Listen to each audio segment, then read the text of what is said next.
Joining us now is Gabriella Power, former Trump White House staffer. Gabrielle, thank you so much for joining us. Let's start with the Jeffrey Epstein files. There have been major developments in the past few days. Ghislaine Maxwell's family broke their silence to insist that she's innocent. As we know, Ghislaine's serving 20 years in prison for sex trafficking offences linked to Jeffrey Epstein. And the family insists that Ghislaine is innocent and did not receive a fair trial. But it's interesting because this, of course, comes at a time where there is a huge amount of interest in the case after Attorney General Pam Bondi botched the handling of this publicly, putting out a memo shutting down theories of a client list, which no one really buys. And there are calls for Ghislaine Maxwell to testify to Congress about Epstein. Tim Burchett formally called on Oversight Chair James Comer to allow Ghislaine Maxwell to testify. And Speaker Mike Johnson says that he supports Ghislaine Maxwell testifying. I'm for transparency. We're intellectually consistent in this. Look, Reagan used to tell us we should trust the American people. I believe in that principle. I know President Trump does as well, and I trust him. I mean, he put together a team of his choosing, and they're doing a great job. It's a very delicate subject, but we should put everything out there and let the people decide it. I mean, the White House and the White House team are privy to facts that I don't know. I mean, this isn't my lane. I haven't been involved in that, but I agree with the sentiment that we need to put it out there. And you know, Pam Bondi, I don't know, when she originally made the statement, I think she was talking about documents, as I understood it, they were on her desk. I don't know that she was specific about a list or whatever, but she needs to come forward and explain that to everybody. I like Pam. I mean, I think she's done a good job. We need the DOJ focusing on the major priorities. So let's get this thing resolved so that they can deal with violent crime and public safety and election integrity and going after Act Blue and the things that the president is most concerned about, as we are. Gabrielle, what are your thoughts on this? Would you support Ghislaine Maxwell testifying to Congress? If that means that more information is coming out, I mean, I do agree with you, Gabrielle, in the sense that, yeah, this rollout was absolutely botched. If you just look at even what has happened in recent time, we were shown a binder that said phase one. That in of itself implies that there are more than one phases. We haven't seen that. And then, of course, you know, whether you want to say that this is the deep state, that this was a hoax, you know, I know the administration kind of was trying to catalog it as something as to the Russia hoax and a few other things that, of course, we know were botched and it's just simply not true. But all in all, when those elements, say the Hunter Biden laptop or the Russia hoax came out, the information came out, it supported the notion that these things were clear issues. And that was something that the base and then even people that were on the left kind of coming on over into the base of the Republican Party were able to join in on. And I would say the Epstein files list, whatever you want to call it, the details surrounding the Epstein and whoever is involved, that was something that was expressed during the campaign trail. Yeah. It was something talked about after the first term.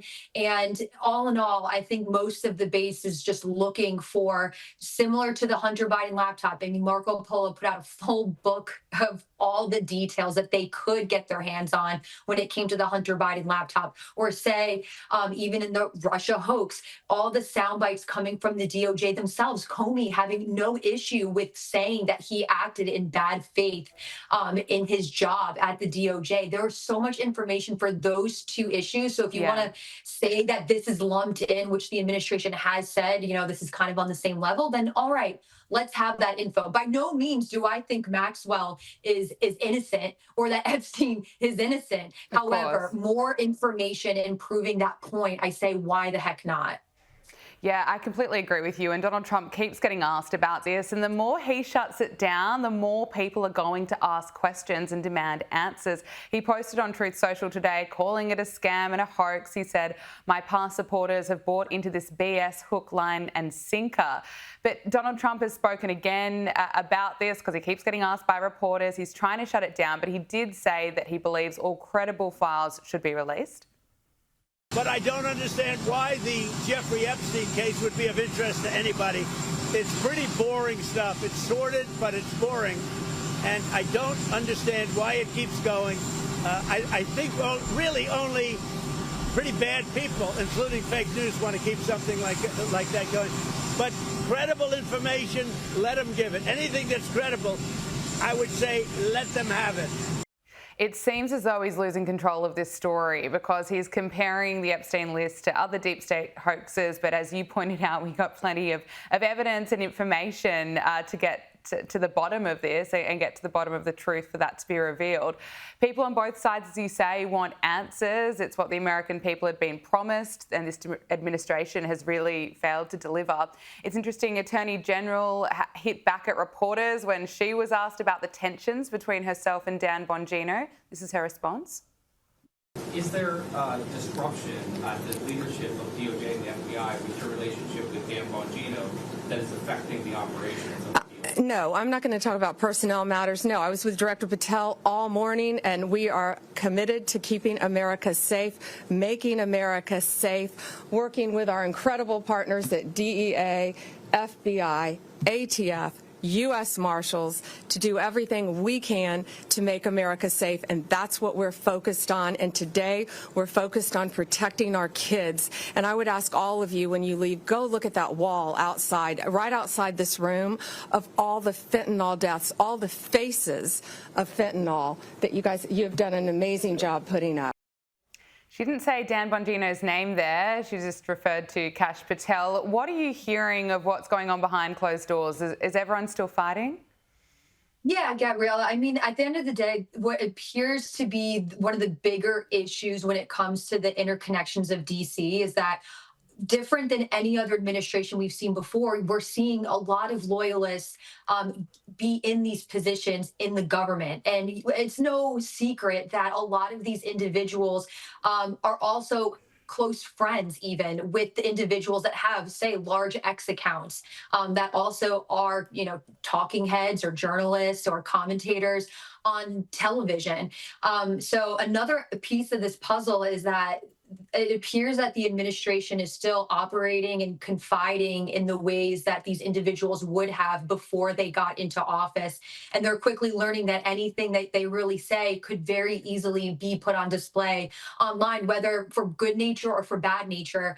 So I don't think, it doesn't appear to me that this Dan Bongino, Pam Bondi, hard line between the two of them right now, this contention is plain made up.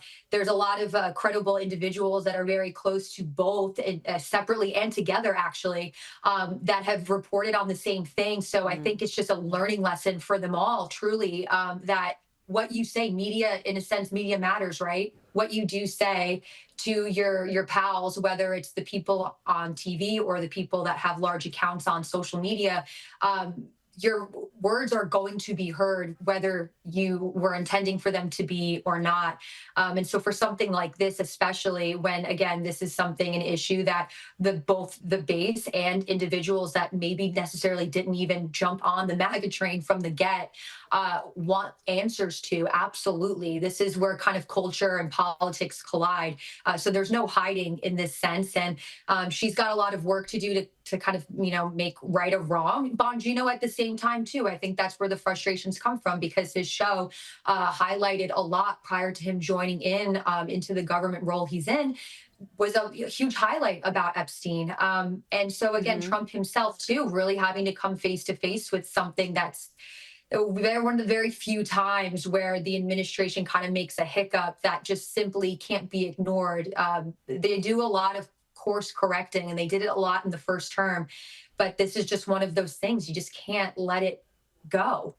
This transcends beyond politics and more of a bigger question of, does the government kind of think we're stupid and we're just going to be okay with a memo being dropped on the 4th of July weekend? I mean, that even of itself, whether you want to say that there was nothing in this, and, we can go through semantics, talk about Epstein's history, talk about what the deal was with that, whether it's justifiable or not, that video being doctored or having the minutes being pulled or whatever. Let's talk about that video. Wired is reporting that the Jeffrey Epstein prison video that was recently released by the DOJ had almost 3 minutes cut out, not 1 minute that was originally reported. So this was the only functioning camera near Jeffrey Epstein's prison cell the night before he died. And the video was released last week as part of the Trump administration's commitment to fully investigate Epstein's death. But this has just raised more questions about how the footage was edited. Yeah, absolutely. Just looking at the footage that they put out and, even comparing it to, say, the image, the one sole image that was put out of the Epstein cell back when he allegedly committed suicide, the footage doesn't appear to reflect that photo that came out years prior.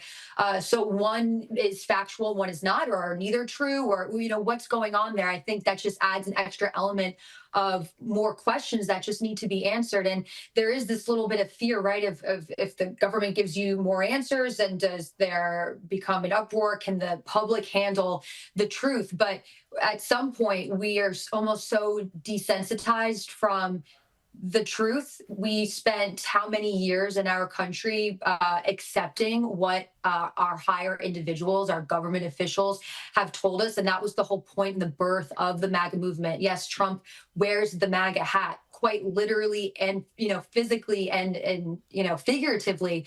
But there is an America after Trump. And so I think we almost got comfortable in not asking questions and just having more trust in these people of power.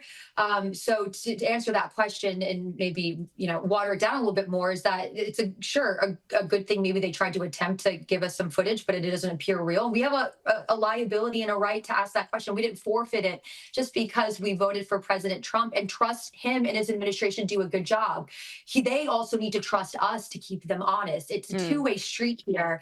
And that's a really important element that we just can't let up on, no matter what information is then being given onto us. And again, the justification from Pam Bondi of why those minutes would be not there, it didn't seem to add up. And again, she should be able to answer that question once more, Gabriella. So, you focusing on it, I think, is the right answer here. We all are.